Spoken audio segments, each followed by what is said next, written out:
मुझे मालूम है आपकी आवाज बहुत तेज है, लेकिन मेरी आवाज भी कम नहीं है। अरे तो अच्छा है ना, मैं तो आपको वैसे भी जानती हूँ और ऑन एयर भी। आप चाहती हैं कि मैं बोलूं या नहीं बोलूं? बोलिए, लेकिन मैंने सिर्फ एक बात कही थी कि शरिया से ये देश नहीं चलेगा।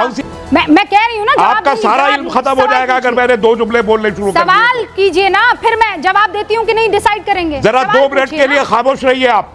नहीं, वो 2 मिनट के लिए खामोश रहिए आप। वो आप डिसाइड नहीं करेंगे। अपनी बात रख रही हूँ। आप है क्या चीज? अरे आप एक टेलीविजन की एंकर है, आप आपको एंकरिंग करनी नहीं आती, आप मुझे डांटेंगी। मैं बहुत फायदे में आपसे बात करूंगी, ये सारे जुमले मैं नहीं इस्तेमाल करूंगी। आप पैसे लेकर, पर धमका कर पैसे लेकर यहाँ मुसलमानों को गालियां देती है। पैसे लेकर मुसलमानों को गालियां देती है। कौन से पैसे लेकर? प्रूव कीजिए। कौन से पैसे लेकर? शर्म आनी चाहिए आपको। आप किसी ने नहीं कहा। प्रूव कीजिए कि मैंने किसी की फूटी कौड़ी खाई है, वरना अपना मुंह काला करके पूरे मार्केट में घूमिएगा। याद रखिएगा प्लीज, ये नहीं रहेंगे मेरे डिबेट में, हटाइए। दोस्तों नमस्कार। दोस्तों, ये वही तस्लीम रहमानी है जिसने नुपुर शर्मा के ऊपर इल्जाम लगाया था, याद है आपको? आज इसको रूबिका ने चप्पल मार मार के धक्के दे के बाहर निकाला है। दोस्तों, ये असल में ना जिहादी लोग हैं, ये कट्टर लोग हैं। ये सोचते हैं कि जो हिंदू कर रहे हैं उनके ऊपर ताना कर लो, लेकिन जब अपनी बारी आती है ना तो इनकी ना हालत खराब हो जाती है। अब बताइए, अगर कोर्ट ने लड़कियों को हक दे दिया पूरा कि भैया वो उनको पूरा पैसा मिलेगा तलाक के बाद, तो उस पर इनको आग लगी। ये हाल है दोस्तों इनका। यही अगर हिंदुओं के साथ होता ना तो ये बैठ के बड़े बड़े प्रवचन देते। इसीलिए दोस्तों आज इनकी ना जगह जगह दुर्गति हो रही है, पूरी दुनिया में दुर्गति हो रही है। और ये तस्लीम रहमानी जैसे लोग हैं, मेरे को तो ये समझ में नहीं आता इनको डिबेट पे क्यों बुलाते हैं। इनको तो बुलाने ही नहीं चाहिए, इनको धक्के मार के निकालना चाहिए जैसे रूबिका ने निकाला है। आप भी कमेंट्स कीजिएगा, वीडियो को लाइक कीजिएगा और चैनल को प्लीज सब्सक्राइब जरूर कीजिएगा। Thank you very much. कहाँ से लाएगी वो अपना गुजारा भत्ता? तलाक तलाक तलाक बोल के वो तो निकल लेगा। वो तो निकल लेगी, वो निकल लेगा नहीं, वो निकल लेगी। मैं ये रुबीना जी, मैं ये बताना चाह रहा हूं कि है सो जितना भी मुस्लिम पर्सनल लॉ बोर्ड, ये शरई लॉ जो है उसकी हिफाजत के लिए बना। एक मिनट जरा सुनिए, एक मिनट जरा सुनिए सर। मुस्लिम पर्सनल लॉ बोर्ड शरई हिफाजत के लिए बना। आज है सो, क्या मैं आपसे रुबीना जी, मैं आपसे ये पूछ रहा हूं कि क्या इस्लाम मुकम्मिल नहीं है या इस्लाम मुकम्मिल? आपको है सो ये इस तरीके के जजमेंट आने की जरूरत है हमारे को? इस्लाम हमारा बिल्कुल मुकम्मिल है। आप है सो ये एक चीज देखिए, जिसको हम है सो छोड़ चुके हैं, हमारा उनका ताल्लुक खत्म हो गया, हम उनको महर अदा कर दिए, उसके बाद बाप के पास आना ही है। तो ये खिलवाड़ करने से बहुत बेहतर है कि तलाक ना हो। अगर तलाक अगर होता है, की ठेकेदारी कर रहे हैं ना, इसमें सबसे पहले तो अपना ये दिमाग खोलिए और इसके अंदर थोड़ी सी जो बची कुची अक्ल की गुंजाइश है ना, उसे ठूसने की कोशिश कीजिए। मैं बाअदब आपको समझा रही हूँ।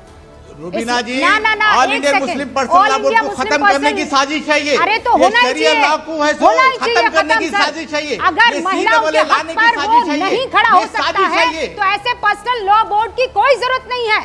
अगर मुस्लिमों की आवाज को ये, अगर मुस्लिम महिलाओं की आवाजों को दबाने की कोशिश करता है तो खत्म हो जाए, सबकी बला से खत्म हो जाए। है तो रुबीना जी, देना है तो रिजर्वेशन दियो। शरिया के चक्कर में आप लोग महिलाओं के हक को मार देंगे। 100 साल से पड़ा हुआ है और क्रिमिनल कोड हम नहीं फॉलो करते शरिया, तो हम क्या मुस्लिम नहीं रहते? ये किस तरह का आर्ग्यूमेंट है?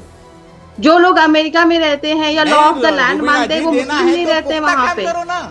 अरे भाई साहब, आप बताइए, जो लोग अमेरिका में रहते हैं, वेस्ट में रहते हैं और लॉ ऑफ द लैंड मानते हैं और मुस्लिम हैं, आप मुझे बोलने दीजिए।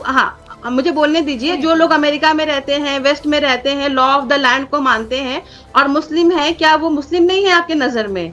आज मुसलमान भारत के जो है क्रिमिनल लॉज में नहीं मानते हैं शरिया, वो सेक्युलर लॉज को मानते हैं, तो क्या वो मुस्लिम नहीं है? आप इसमें इस्लाम को लेके क्यों आ रहे हैं? आप अपने 5 चीजों को फॉलो कीजिए जो इस्लाम के प्रिंसिपल्स हैं, आप मुस्लिम हैं। ये कौन सी बात है? हमेशा आप लोग शरिया लेकर आते हैं जब औरतों के राइट को आपको छीनना होता है।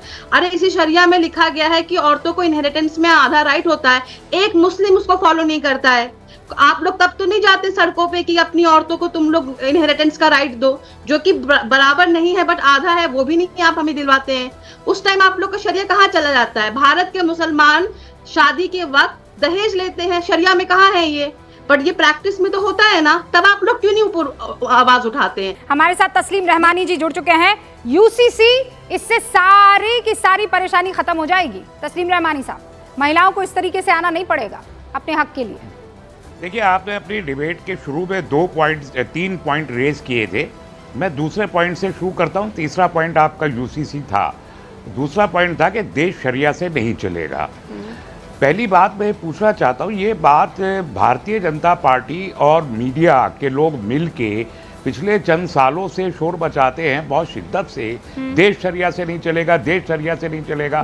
मैं पूछना चाहता हूं, पिछले 75 साल में आप अगर आप मुझे बोलने देंगी तो मैं बोलूं, वरना मैं इजाजत ले लूं आपसे।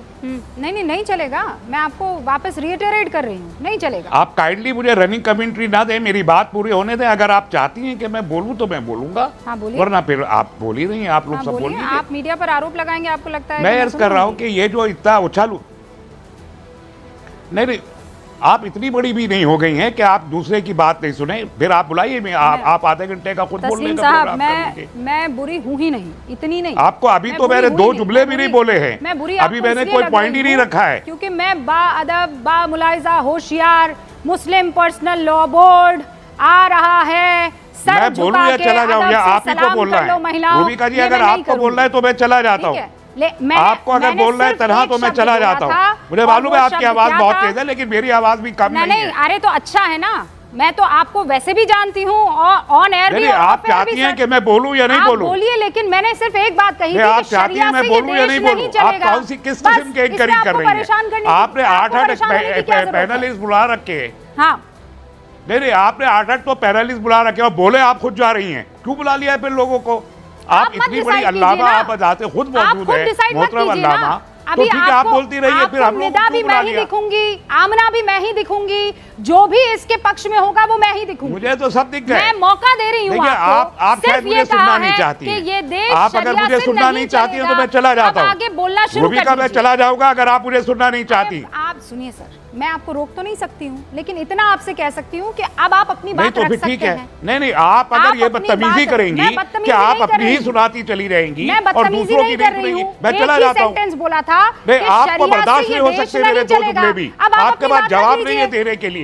मैं कह रही हूँ ना, आपका सारा इल्म खत्म हो जाएगा अगर मैंने 2 जुमले बोलने शुरू कर दिए। सवाल कीजिए ना, फिर मैं जवाब देती हूँ कि नहीं डिसाइड करेंगे। जरा 2 मिनट के लिए खामोश रहिए आप। नहीं, वो 2 मिनट के लिए खामोश रहिए आप, वो आप डिसाइड नहीं करेंगे।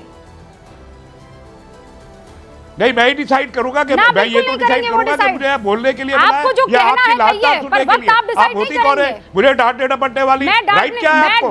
आपको क्या राइट है? मैं अपनी बात कह रही हूं। आप मुझे डांटेगी डपटेगी? आप है क्या चीज? आप है क्या चीज? अरे आप एक टेलीविजन के एंकर है, आप आपको एंकरिंग करनी नहीं आती, आप मुझे डांटेगी? मैं बहुत फायदे में आपसे बात करूंगी।